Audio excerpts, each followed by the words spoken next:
We're at the 2017 Crowd Invest Summit, and we have Amy Wan here with us today. She's the CEO of Bootstrap Legal. Amy Wan is a leading authority in the equity crowdfunding space. She's published in many publications. She speaks in front of a lot of people about equity crowdfunding. So, Amy, thanks so much for taking the time. Absolutely, of course. Thank you so much for having me. So, Amy, obviously now with crowdfunding, it's been around for 2 years.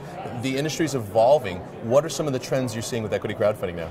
Right. So specifically, in the real estate crowdfunding space, in the beginning, back in 2011, 2012, I think we saw an explosion, right, of venture-backed real estate crowdfunding portals. That doesn't happen anymore.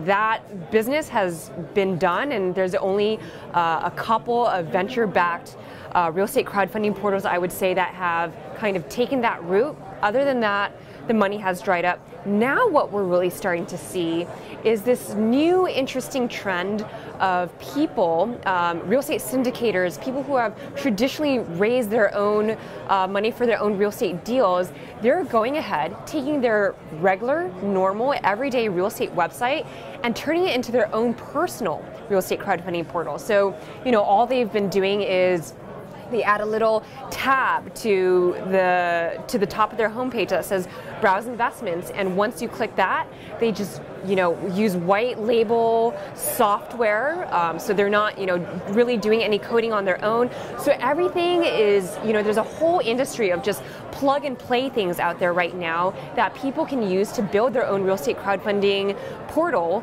for their own personal benefit, cheap and easy. So what you're also doing now, that you're doing some new innovative ways to help companies, because that's what companies come to you for, is for that legal advice, helping them prepare certain documents, things of that nature. What have you been working on lately?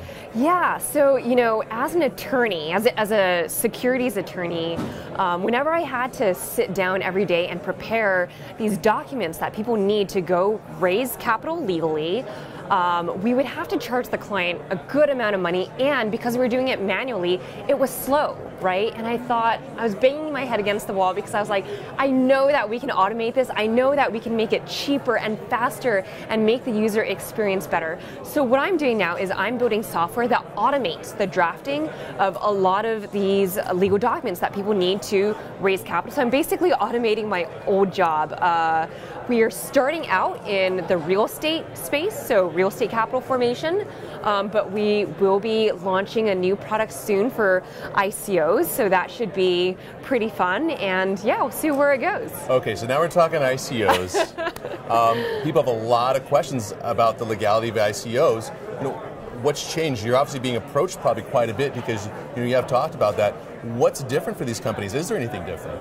So the funny thing is, this is not that different, except a lot of these tokens are just a digital form of a note or a restricted stock agreement, or something like that. The laws are not that different, and the SEC press release came out and clarified that guidance for everyone, which I think put everyone in a frenzy. But no, the same laws apply whether you're doing a private placement or crowdfunding. An ICO is basically a tokenized crowdfunding campaign.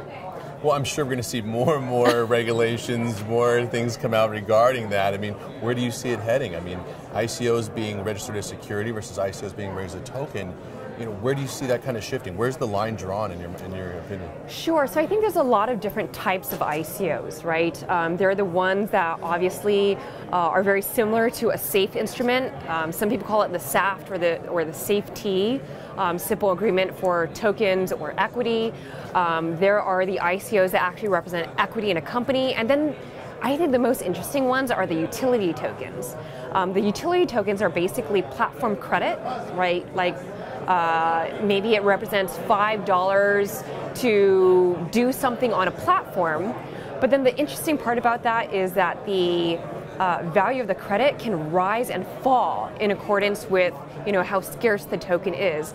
I think most attorneys are taking the safe conservative road and counseling their clients that the ones with a variable credit are in fact a security, and I think right now we're starting to see a trend of people voluntarily complying with securities laws just in case. That definitely makes sense. So for companies out there that are looking to do something like that, how do they get in contact with you, and And how can they get in touch? Yeah, definitely. So our website is bootstraplegal.com. They can contact me also personally at amywanlaw.com. And then, of course, I'm reachable by LinkedIn, Twitter, Facebook. What else is there? Instagram, right? Amy's everywhere, basically. Amy, you've been at these conferences before. What do you think about this year's summit? Oh gosh, this year is even larger than last year. They've gotten so many large sponsors this year. I think they're really solidifying their position as the crowdfunding conference leader, really. Definitely. Well, Amy, thanks again. So good to see you. Stay tuned for the next interviews here on InvestorTownHall.com.